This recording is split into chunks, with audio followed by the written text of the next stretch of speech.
বাংলাদেশের red alert. সাবধান সাবধান সাবধান, অবৈধ অনুপ্রবেশের চেষ্টা করবেন না। কেন জারি হলো রেড অ্যালার্ট জানিয়ে এখন আলোচনা। সীমান্ত সোনালাইন ক্রস করবেন না। ইউনাইটেড নেশনে ভারতের আগ্রাসনের বিরুদ্ধে লাগাতার অভিযোগ বাংলাদেশের। गोली बांध दे, अपने बांध दे। अगर मेरी एरिया में आए पिटाई करे, ठीक है? You are showing bad activities.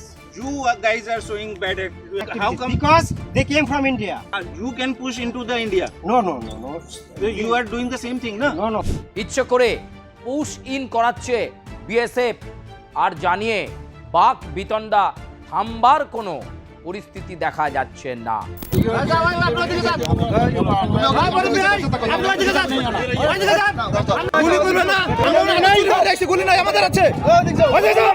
বিজিবিকে, border guard of বাংলাদেশকে বাংলাদেশের সরকার স্পষ্ট নির্দেশ দিয়েছে অনুপ্রবেশকারীদের প্রতিরোধ করো। কিন্তু মৌলিক প্রশ্ন, অনুপ্রবেশকারী কারা? ये हमारा मुल्क है, मालूम है? आप बंदूक क्यों दम किया? आप क्या समझते हैं आपको? এই যে অনুপ্রবেশকারীদেরকে প্রতিরোধ করো, তারেক রহমানের সরকার যে বলছে বিজিবিকে, বর্ডার গার্ড অফ বাংলাদেশকে, কিন্তু কারা অনুপ্রবেশকারী? ভারতের অনুপ্রবেশকারী নেই। তার কাটার বাইরে যে লোক প্রবেশ করাইছেন অতি শীঘ্রই গেট খুলে ভেতরে প্রবেশ করায়। বাংলাদেশের নাগরিক, বাংলাদেশের স্থায়ী বাসিন্দা, তারা চলে গিয়েছিলেন ভারতবর্ষ তথা পশ্চিমবঙ্গের বিভিন্ন জায়গায় এবং ভুয়ো পরিচয় দিয়ে দীর্ঘদিন ধরে ভারতবর্ষের নাগরিক হিসাবে একটার পর একটা পরিষেবা নিয়ে গেছেন যারা, তাদেরকে যখন বিএসএফ বাংলাদেশকে ফিরিয়ে দিচ্ছে তখন বিজিবি বলছে অনুপ্রবেশকারী। এই অনুপ্রবেশকারীদেরকে বাংলাদেশ নিচ্ছে না, তার মানে বাংলাদেশের নাগরিকদের, বাংলাদেশের বাসিন্দাদেরই গ্রহণ করতে চাইছে না বাংলাদেশ। এ এক নতুন বিপাকে পড়েছে বাংলাদেশ। আর এই নতুন বিপাকের মধ্যে যত দোষ, নন্দঘোষ, সমস্ত দোষ এখন ভারতবর্ষে।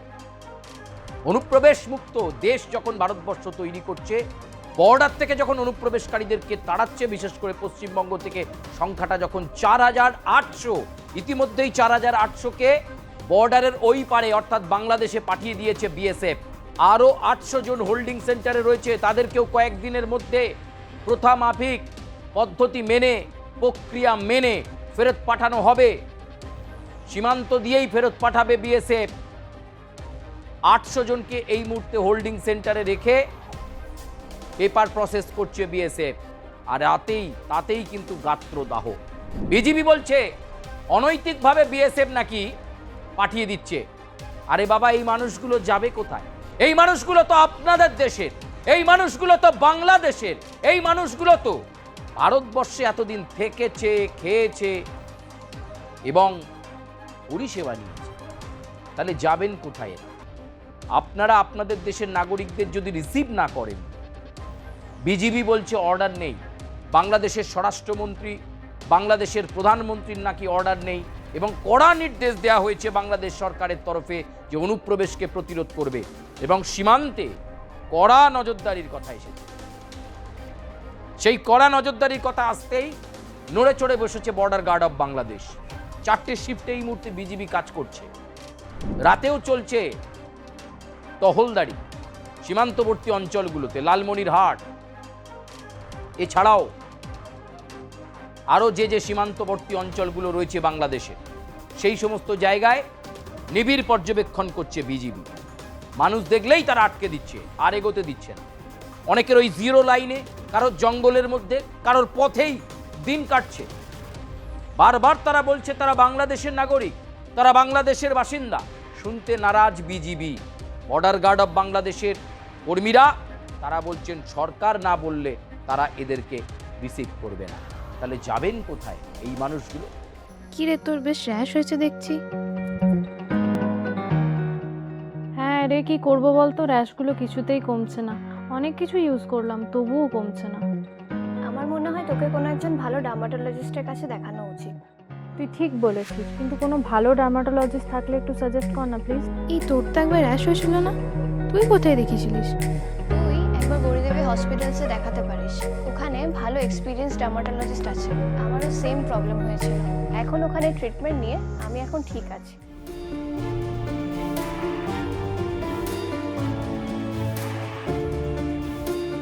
গৌরী দেবী হসপিটাল, রাজবাঁধ, দুর্গাপুর।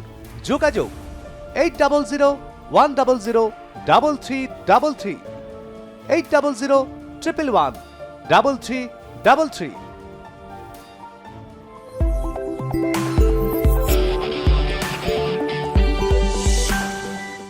আপনারা আপনাদের দেশের মানুষকে যদি গ্রহণ না করেন, তাদেরকে যদি ফিরিয়ে নিতে অস্বীকার করেন, তাহলে তারা কোথায় যাবে? দিনিদ্র রাত তারা মাটিতে শুয়ে কাটাচ্ছেন, জঙ্গলে কাটাচ্ছেন, জিরো লাইনে বসে রয়েছেন। আর এই সুযোগে বাংলাদেশ নালিশ করতে গিয়েছিল ভারতবর্ষের বিরুদ্ধে ইউনাইটেড নেশনের কাছে যে ভারত আগ্রাসী মনোভাব নিচ্ছে, ভারত পুশ ইন করছে। ভারত যা করছে তা আন্তর্জাতিক নিয়ম মেনে করছে। ভারত যা করছে তা সীমান্ত আইন মেনে করছে। ভারত যা করছে অভারতীয়দের ফেরত পাঠানোই ভারতবর্ষের এখন প্রধান নৈতিক এবং মৌলিক কর্তব্য। সেই মৌলিক কর্তব্য বর্ডার সিকিউরিটি ফোর্স, ভারতের বিএসএফ, তারা সেই মৌলিক কর্তব্য পালন করছে। পশ্চিমবঙ্গের মুখ্যমন্ত্রী শুভেন্দু অধিকারীর নির্দেশে হোল্ডিং সেন্টারগুলো থেকে ফেরাতে 4800 অলরেডি অভারতীয় বাংলাদেশি অনুপ্রবেশকারীদের ওপারে পাঠিয়ে দিয়েছে বিএসএফ। আরও 800 জনকে আগামী এক সপ্তাহের মধ্যে পাঠাবে। শুনে রাখুন, আগামী এক সপ্তাহের মধ্যে দিয়ে ওই সীমান্ত দিয়েই বিএসএফ গিয়ে পাঠিয়ে দেবে। আপনারা কেন রিসিভ করছেন না? আপনারা সেটা বুঝুন। আপনারা কেন আপনাদের দেশের নাগরিককে নিতে অস্বীকার করছেন? অন্যায় করছেন আপনারা। আন্তর্জাতিক আইনকে লঙ্ঘন করছে বাংলাদেশ, সীমান্ত আইনকে গুরুত্ব দিচ্ছে না বাংলাদেশ। অর্ডার নেই বলে এই সব কিছুকে সামনে দেখিয়ে আসলে দায়িত্ব এড়িয়ে যাচ্ছে বর্ডার গার্ড অফ বাংলাদেশ। আর এখন এই পরিস্থিতিতে বাংলাদেশ সরকার 26টা জেলায়, সীমান্তবর্তী অঞ্চলে 26খানা জেলায় রেড অ্যালার্ট জারি করে দিয়েছে। বলা হয়েছে এই 26টা জেলার বিভিন্ন প্রান্ত দিয়ে অনুপ্রবেশকারীরা নাকি বাংলাদেশে ঢুকে পড়তে পারেন। বুঝুন, আবার বলছি, 26টা জেলায় বিভিন্ন প্রান্ত দিয়ে অনুপ্রবেশকারীরা বাংলাদেশে প্রবেশ করে যাবে। তাই বিজিবিকে বলা হয়েছে এই 26টা জেলাতে রেড অ্যালার্ট জারি করতে। সেখানে তারা নিশ্চিহ্ন নিরাপত্তার চাদরে মুড়ে ফেলেছে, যাতে কাকপক্ষীও পার করতে না পারে। এক উল্টো চাপ এখন বাংলাদেশ আসলে ফাঁপড়ে পড়েছে। তারা বুঝতে পেরেছে যে কত বাংলাদেশি আসলে এতদিন ভারতবর্ষে এসে থাকছিল। সংখ্যাটাই 4800-তে সীমাবদ্ধ থাকবে না। লক্ষ লক্ষ মানুষকে বাংলাদেশে ফিরে যেতে হবে ভারত থেকে, সেটা বাংলাদেশ এখন থেকেই বুঝতে পারছে। এবং এত সংখ্যক মানুষের চাপ বাংলাদেশ সামলাবে কি করে সেটা না বুঝতে পেরেই এখন নিজের দেশের নাগরিকদেরকেই নিতে অস্বীকার করছে বাংলাদেশ। উল্টে ইউনাইটেড নেশনে বলছে ভারত আগ্রাসী। এটা যদি ভারতের আগ্রাসী মনোভাব হয়, তাহলে এই আগ্রাসী মনোভাব জারি থাকবে। ভারতবর্ষের এখন একটাই কাঙ্ক্ষিত লক্ষ্য, অনুপ্রবেশ মুক্ত ভারতবর্ষ, অনুপ্রবেশ মুক্ত পশ্চিমবঙ্গ তৈরি করা, স্মার্ট বর্ডার করা, যাতে কাকপক্ষীয় পাচারকারী, মাদক পাচারকারী, স্মাগলাররা, গরু পাচারকারীরা যাতে অবাধ যাতায়াত বা ট্রাঙ্ক রুট হিসাবে এই ভারতবর্ষের মাটিকে ব্যবহার করতে না পারে। এখন চাপে পড়ে বাংলাদেশের 26টা জেলায় রেড অ্যালার্ট জারি করা হয়েছে।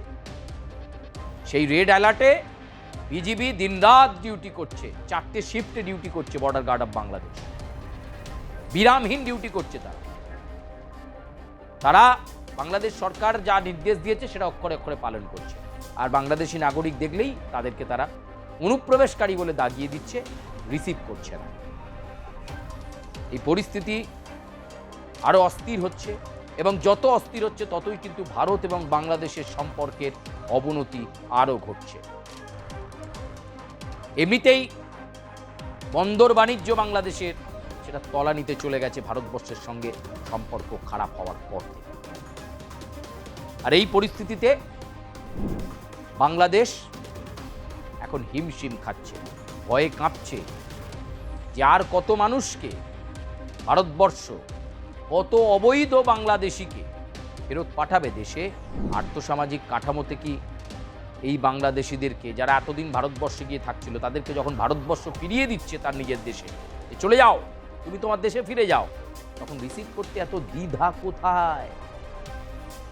এই বিষয়গুলোকে নিয়েই আন্তর্জাতিক ক্ষেত্রে ভারতবর্ষও কিন্তু দৃষ্টি আকর্ষণ করেছে ইউনাইটেড নেশনের কাছে।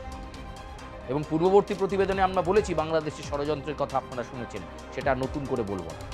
কিন্তু এই মুহূর্তে বাংলাদেশ এখন 26টা জেলাতে রেড অ্যালার্ট জারি করেছে সীমান্তবর্তী অঞ্চলে, সেখান দিয়ে যাতে কোনো মানুষ না আসতে পারেন এই বাংলাদেশে।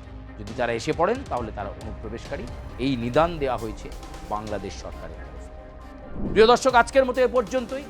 আপনারা পুরো প্রতিবেদন যারা দেখলেন অবশ্যই কমেন্ট করবেন, লাইক করবেন, সাবস্ক্রাইব করবেন, বেল আইকনে প্রেস করতে ভুলবেন না, এবং আপনারা আপনাদের স্বাধীন চিন্তিত মতামত জানাবেন। আমাদের প্ল্যাটফর্ম খোলা প্ল্যাটফর্ম। ভারত বাংলাদেশের সম্পর্ক তাহলে কোন দিকে যেতে চলেছে, এবং এই যে অনুপ্রবেশকারীদেরকে ভারত ফেরত পাঠাচ্ছে বাংলাদেশে, বাংলাদেশও তাদেরকে অনুপ্রবেশকারী বলছেন, তাহলে এই নিরপরাধ মানুষগুলো কোথায় যাবে, এটাও তো ভাববার বিষয়। কমেন্ট করে জানাবেন, লাইক করবেন, সাবস্ক্রাইব করবেন, বেল আইকনে প্রেস করতে ভুলবেন না। পরবর্তী প্রতিবেদনের জন্য আপনারা অপেক্ষা করবেন। আমরা নিশ্চয়ই আপনাদের কাছে আরও ভালো, আরও আপডেটেড খবর নিয়ে খুব দ্রুত ফিরে আসছি।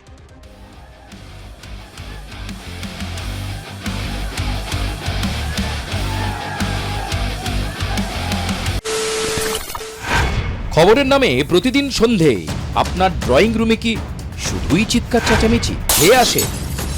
বিতর্কের নামে চলে গালাগালি আর কাদা ছোড়াছুড়ি? এবার সময় পরিবর্তনের, কারণ আমরা কান ফাটানো চিৎকারে বিশ্বাস করি না। আমরা বিশ্বাস করি খবরের সত্যতায়। আমরা কোনো পক্ষের হয়ে গলা ফাটাই না, আমরা সাধারণ মানুষের হয়ে প্রশ্ন তুলি। চিৎকার নয়, শুধু খবর হবে যেখানে বিতর্ক আছে কিন্তু কুৎসিত ঝগড়া নেই। সঠিক তথ্য, বিশ্বস্ত খবর। নজর রাখুন আর প্লাস নিউজে।